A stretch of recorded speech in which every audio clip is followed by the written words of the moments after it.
All right, we should be live any moment.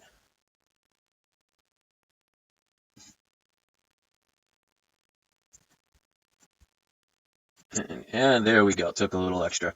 Hello, ladies and gentlemen, all my free thinkers and Bar None warriors. My name is Chris, and this is my channel, Bar None 11970. Thank you, as always, for listening to my live video.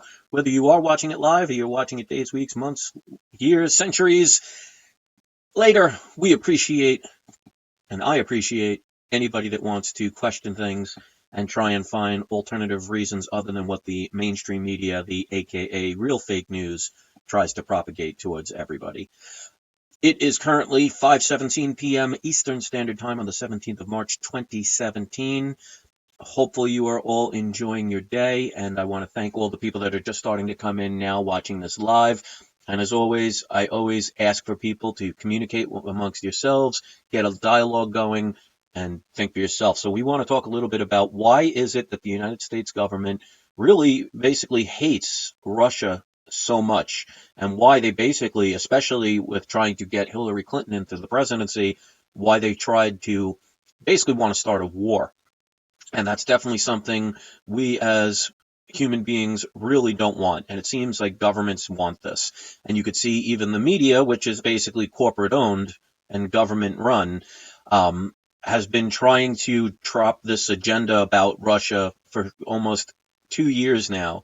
And we have to really ask the question why, because we know the mainstream media, like the Clinton News Network and, you know, NBC never broadcasts correctly, and all these other mainstream media garbage channels will never get you to question why. They just want to have an agenda. So I want you to think about just in the past 100 or so years, the wars that we've had with countries that we are now friends with. And we can go back to the 1700s, start out with Great Britain. I mean, they were the reason why we became a country in its own, because we were a territory of Great Britain, and we went to war with them. Obviously, you know about that if you know anything about American history. The reasons why, it's not what you learn in school. You'll definitely have to research that a little bit more. But we are very good friends with England these days. Now, people could say a long time has passed. Well, look about World War II. You had Italy, we are now friends with again. We had Germany, which had major problems, and we also have Japan, which, if you know anything about history, bombed Pearl Harbor and attacked us specifically, which is what brought us into World War II. I mean, obviously, our government knew about this whole setup, and that's why they allowed it to happen, because they needed an excuse to get people into war, and what better way than to sacrifice some of your pawns in a game of chess. It's unfortunate, but we were in the war for the wrong reasons. But they love to use patriotism to take advantage of the people, because the people are not in the know of what governments like to do. So all of these countries we seem to be close friends with. I mean, we do plenty of trades. And as a matter of fact, the president just had a meeting with I think her name is Angela Merkel, forgive me if I get that wrong, but the chancellor for Germany. And they just had a meeting today. So we are friends with countries that have attacked us and we've been at war with. Now, let me ask anybody out there, how many times in our history has Russia attacked us?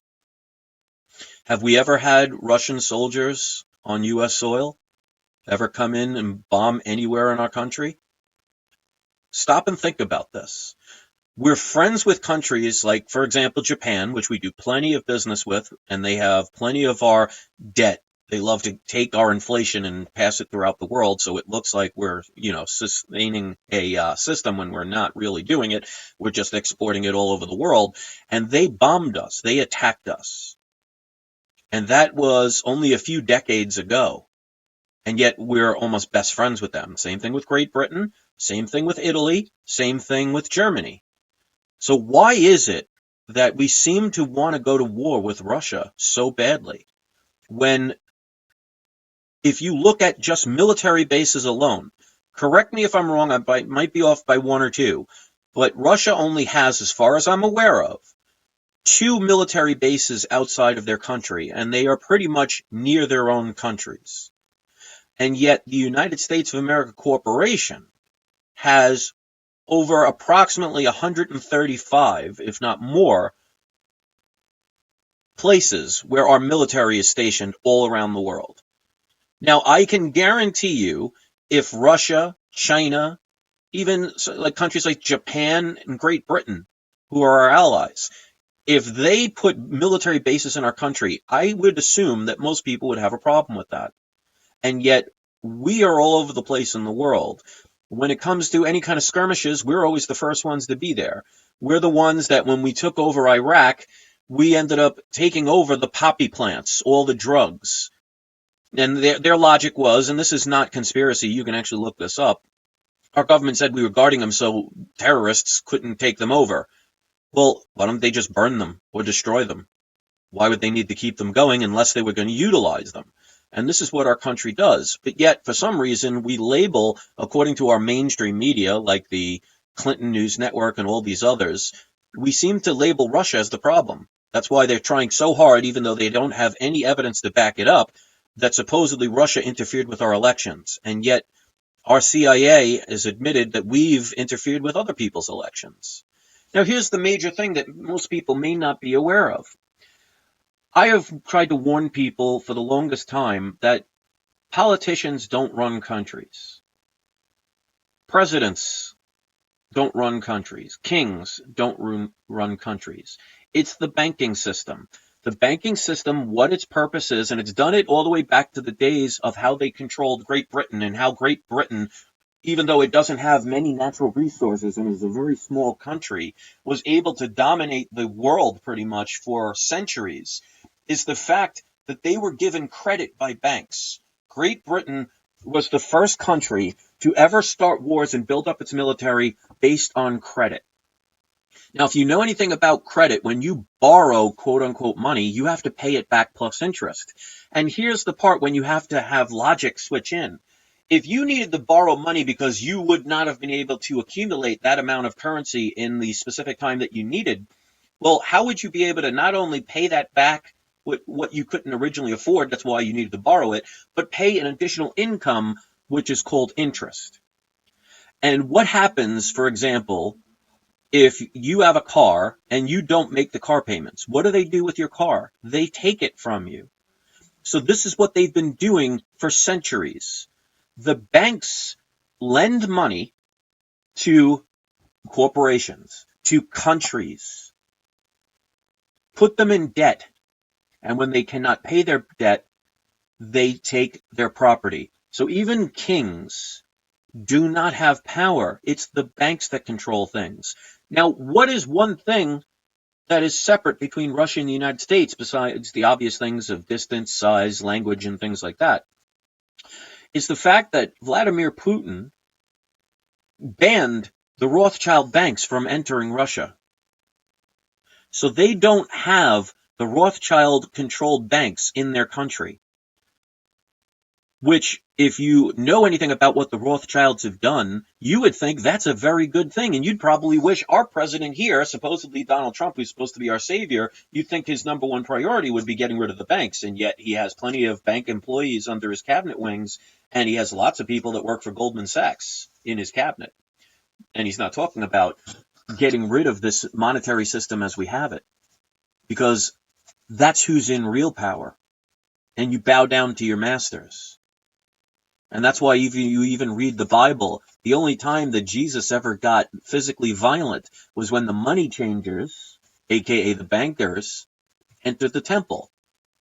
And you also see that Trump visited the home of Andrew Jackson, which, by the way, the Obama administration wants to take off of our $20 bill.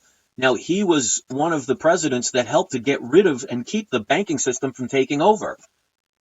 As a matter of fact, I forget which president it is, so forgive me on this because I'm thinking offhand. I think it might be Thomas Jefferson or Samuel Adams. It's one of those, the founding fathers, so forgive me if I get it wrong. But on their deathbed, and I'm sure I have very smart subscribers, they'll place it in the comment section. On his deathbed, his last words, now obviously a president and somebody that really had a major part of our U.S. history in their last words on earth would probably have something very profound to say. One of his last statement was, "I stopped the banks," or "I killed the banks." So they knew, even if you look at quotes at Thomas Jefferson, they talked about what would happen if banks took over, and what they warned us about has come true.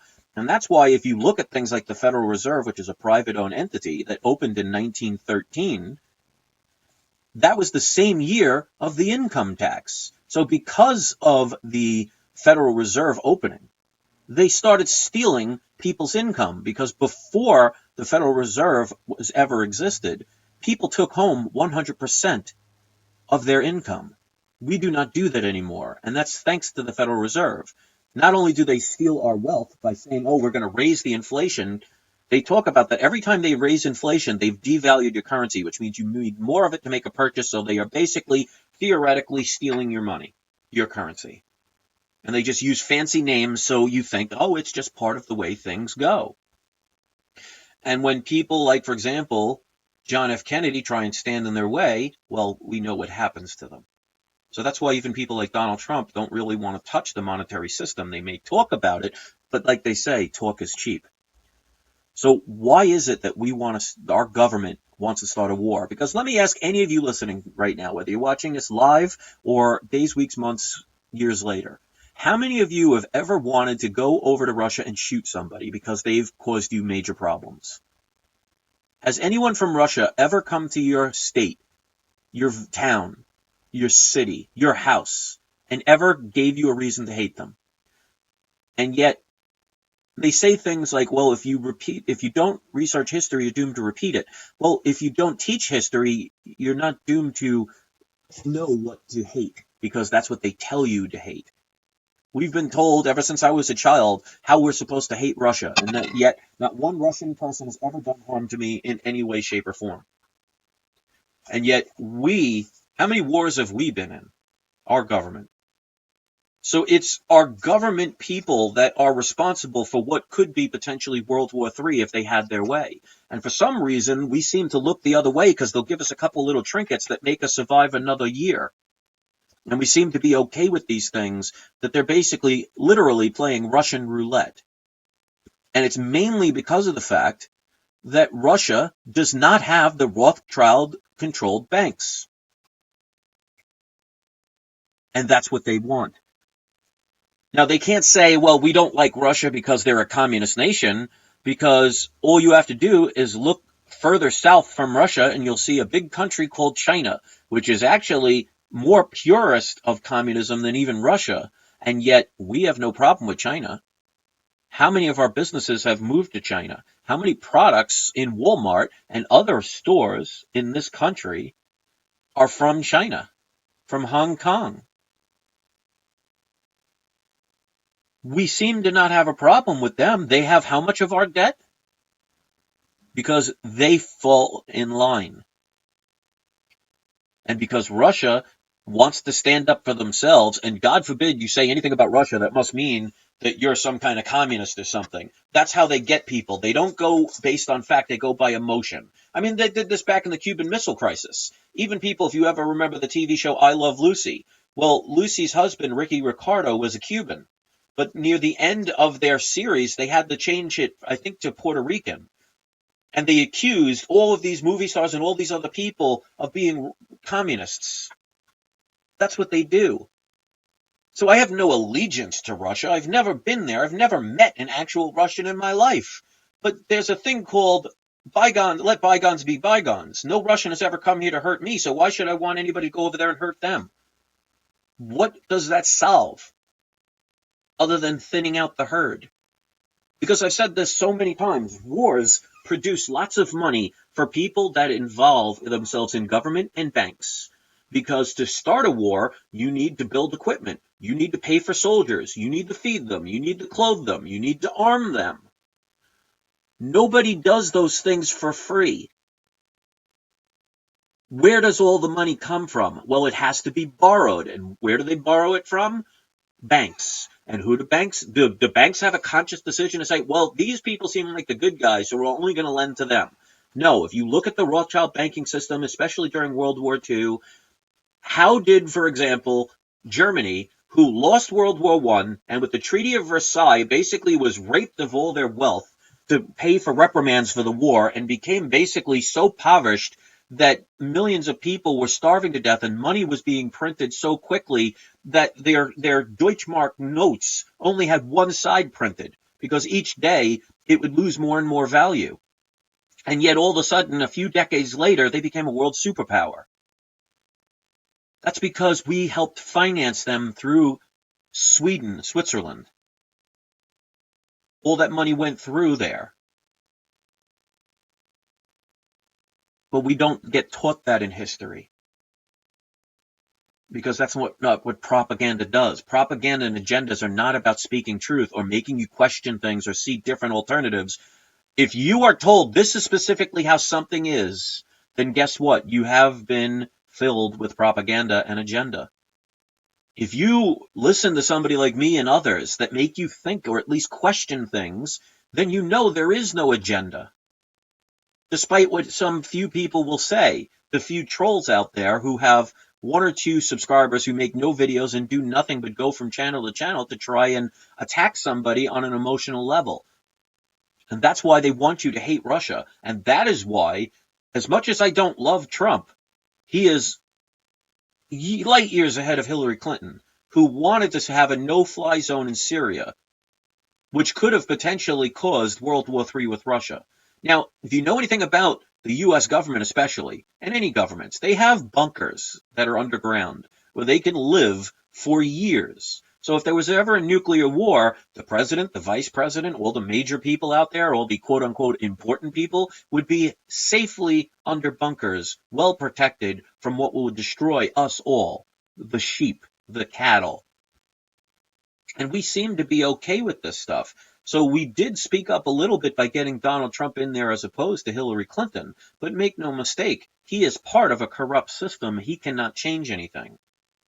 Because if I was president and I saw what the lying news networks were doing, I would ban them from the White House. I would not even give them interviews or give them the ability to ask questions.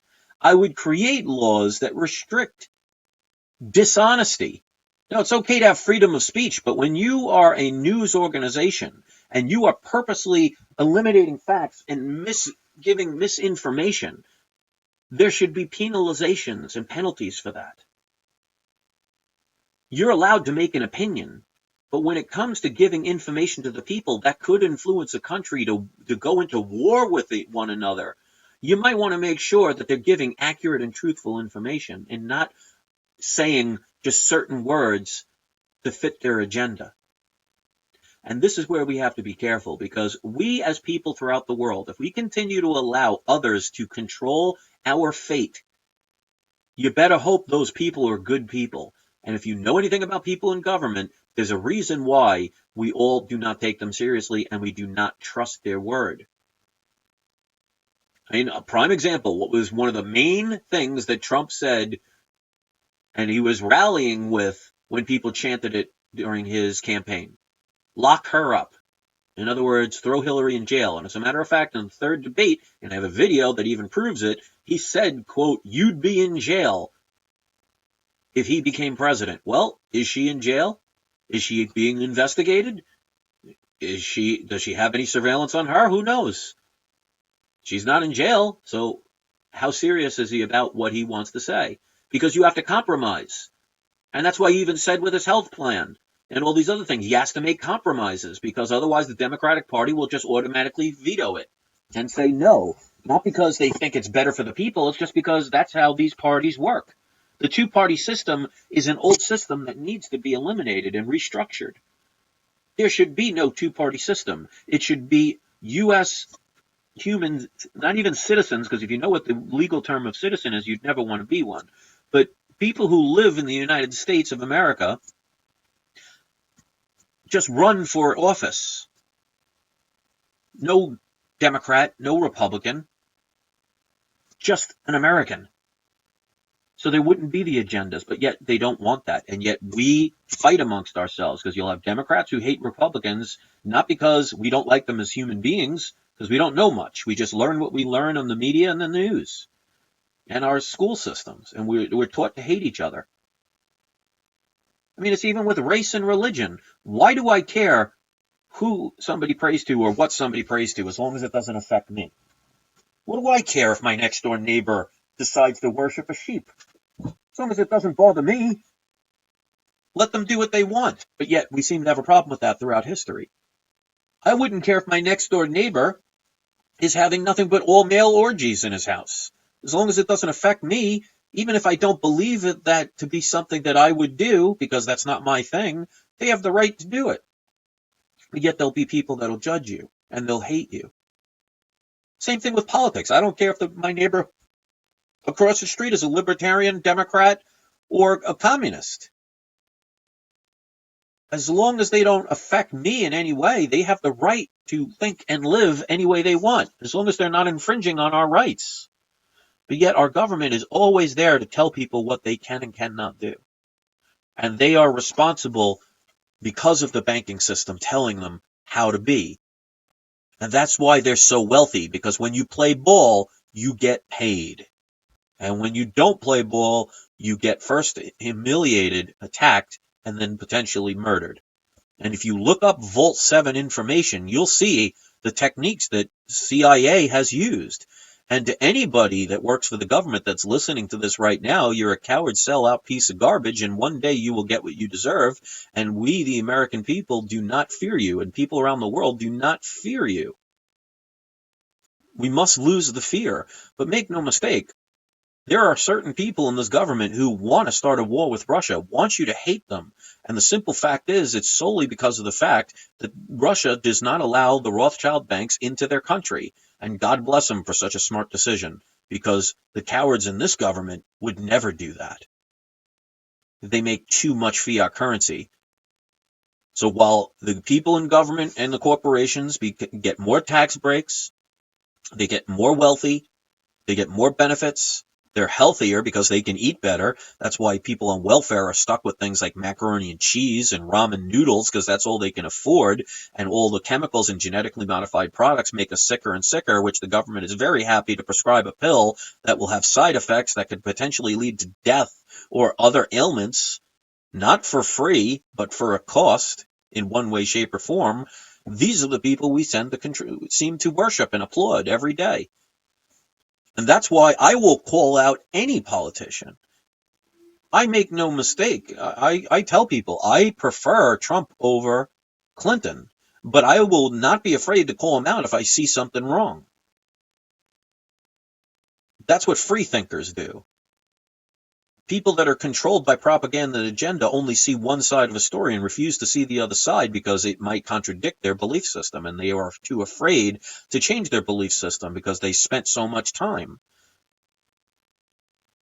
So if we continue to say, here government, here corporations, here media, take control of everything, do everything for us because it's so much easier, well, be careful what you wish for, you might get it. And like I've said so many times, just look at our track record of where we're headed. If you think we're headed closer to a utopian unity and poverty being extinguished and all secrets coming out and we all become peace and loving people, if you think that's where we're headed, then we shouldn't change a thing.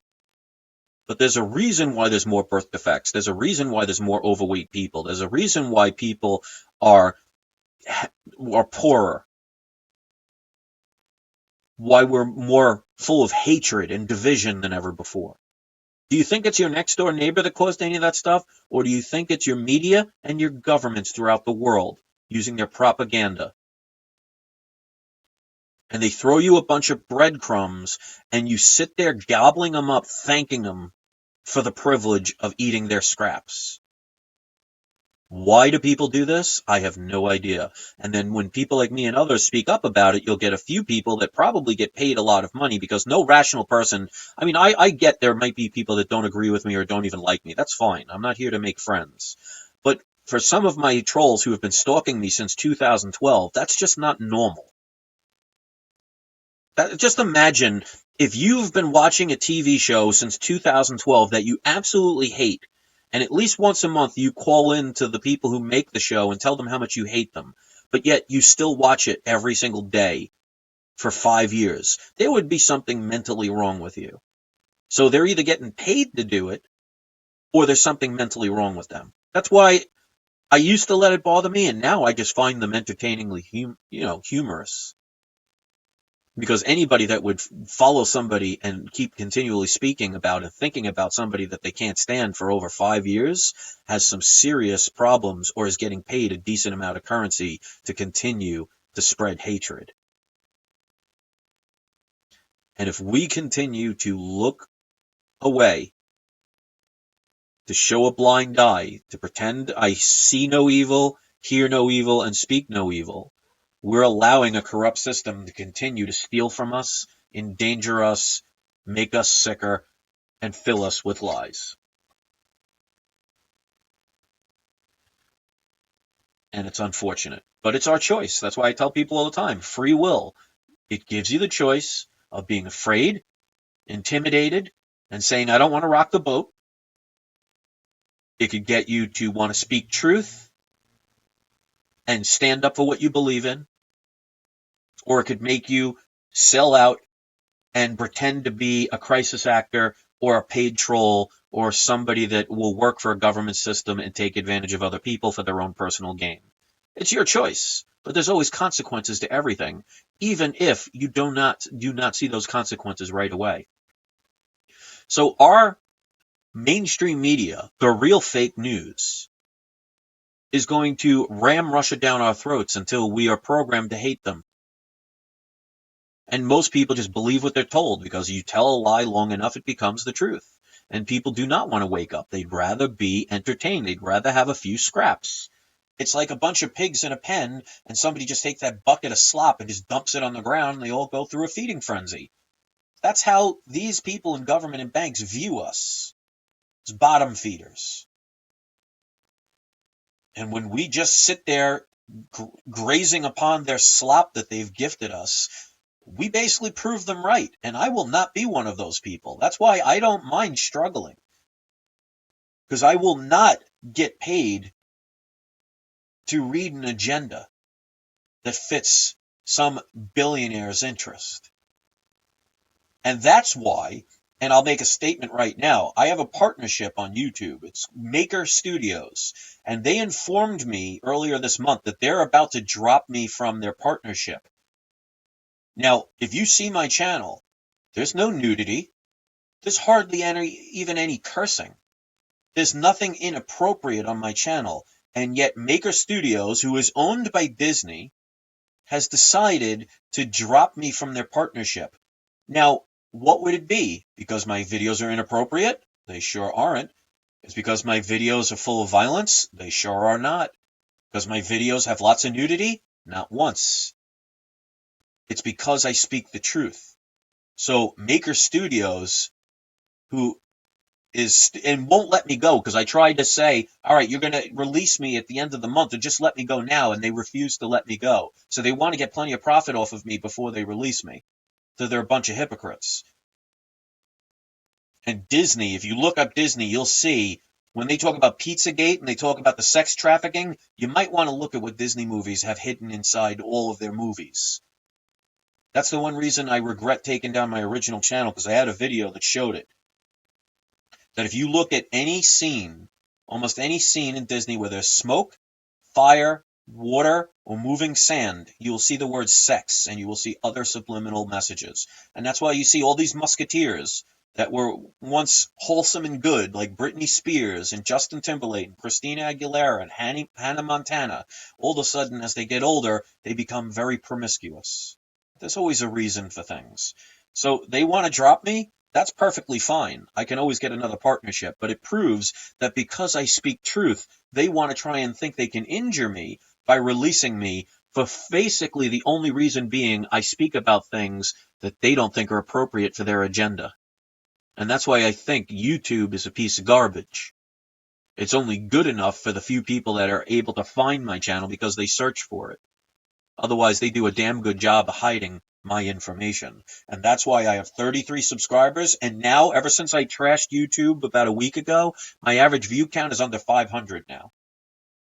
But I don't care, because like it says on my banner, help unite the people one person at a time.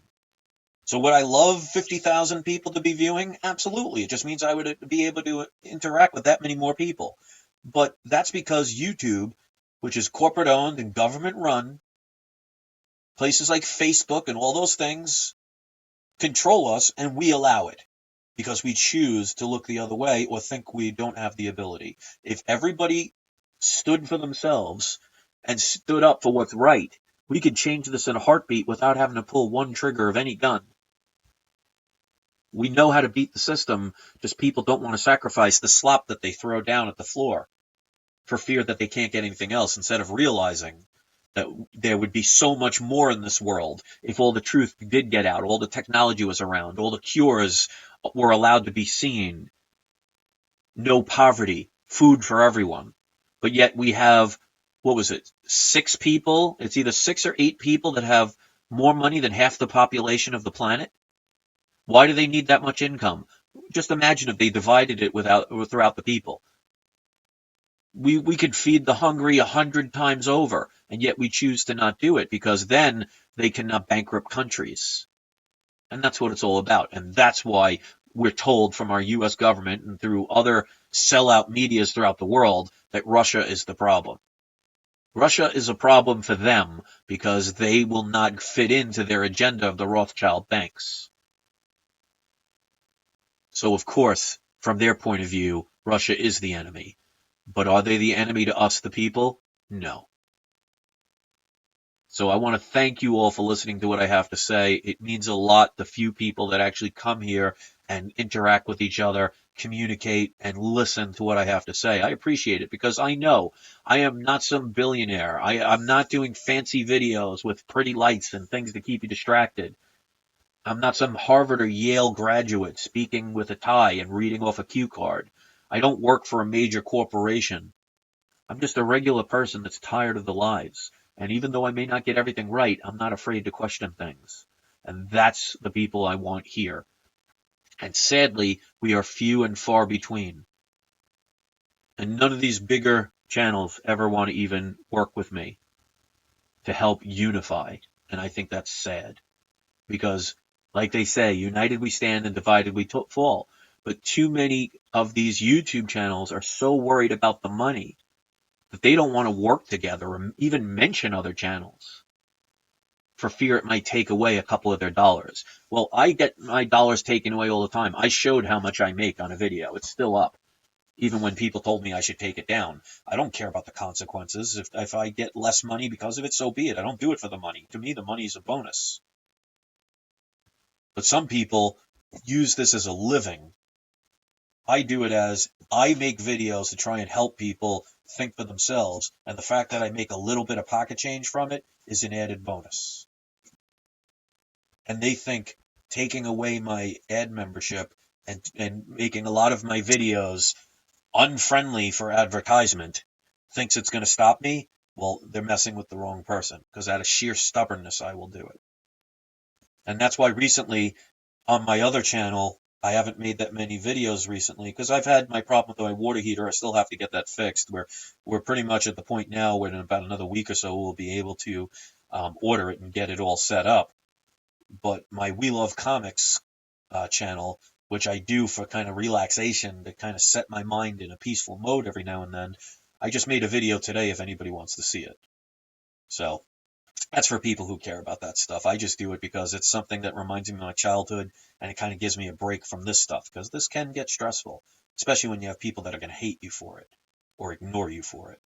But I appreciate those like you that like me for it. So if you like me for what I do and you want to hit a thumbs up, that always helps support. If you want to share my videos, it really helps, because damn well YouTube is sure not going to do it. They're going to try and keep my channel hidden. And that's why out of 33,000 subscribers, about 1% of my subscribers actually get to watch. Considering I average about 600 to 700 new subscribers a month, that should mean every month I should have another, at least if you cut it in half, 300 views extra each month, and yet my views go down. Because they're hiding it. And there wouldn't be people that keep constantly coming back time and time again if I was just some garbage channel that was spewing nonsense. And I hear all the time from my subscribers how much they appreciate what I do. So it's definitely not my message that's the reason why people aren't watching. It's because YouTube, a sellout corporation, is prohibiting truthful channels from getting their information out. And I'm not afraid to call out, because I definitely don't live for their money. for their currency, for their little trinkets. They could take it away and I would still be doing this. And they've been trying their hardest to make sure that happens, and that's fine. And that's why I need more people to stand up, more people to lose their fear, more people to realize that to fix this system, you must walk away from the system. Because if we continue down this path, eventually, if they have their way, we'll have a nuclear war with Russia. It will basically destroy this planet and 90% of all life on it, and all the government people who started this will be under bunkers, all nice and secure, laughing at the fact that they can watch their fellow people, their fellow cattle die off. We'll never have a nuclear war, though, I can tell you that now. Because as much as they like you to believe that we need them, they need us. Because if we're gone, who builds the buildings? Who repairs the roads? Who shovels the shit? You think any of those elite people are going to do any of that stuff? Who's going to fight the wars? You think any of these people that talk a lot of big games in government, you think they'd actually ever, at their age they're at now, pick up a gun and start a war? No, they send us, the sheep, the cattle, to do the bidding, and somehow we say, okay. So start making your own videos. If you don't want to share mine, that's fine. Make your own video. You can use my video and share it as long as you give credit where I am. In other words, in the description, you say, this is my channel, and you put a link to my channel, and you don't alter the video in any way. You have permission to share my video. Because to me, it's all about the message. No chop-up videos are allowed. But stand up for yourself. Get out of the banks. Stop feeding the beast. Get a federal credit union or a local credit union. They're not government run. It works differently than a bank. Get yourself some physical gold and silver. Protect yourself for the future. Stock up on food and water, just in case even something as simple as a power outage prevents you from being able to get food at a store. Because we saw what happened with Hurricane Sandy, how just a couple of days worth of a storm that we knew about in advance caused people to want to stab themselves waiting in line for gas, paying $500 for 5 gallons of gas. It doesn't always have to be some cataclysmic event. Sometimes it could be something as simple as a power outage or a storm. Better to be prepared and never need it than to never prepare and wish you had it. So get out of debt. Think for yourself. Stop listening to the mainstream media and lose the fear. And you will find a better way. Because remember, this doesn't hold true just for this country. It should be for the world. United we stand, and divided we fall. You are Superman. You are Superwoman. You just don't give yourself the credit you deserve to know that you can change the world if we all decided to work together, instead of taking the easy road of letting others do it for us and do nothing but take advantage of us. Fool me once, shame on you. Fool me twice, shame on me. Well, they've now fooled us hundreds of thousands of times. It's time we take responsibility. Thanks for listening. Have a great day, and say it with me. Don't forget to have your trolls spayed or neutered.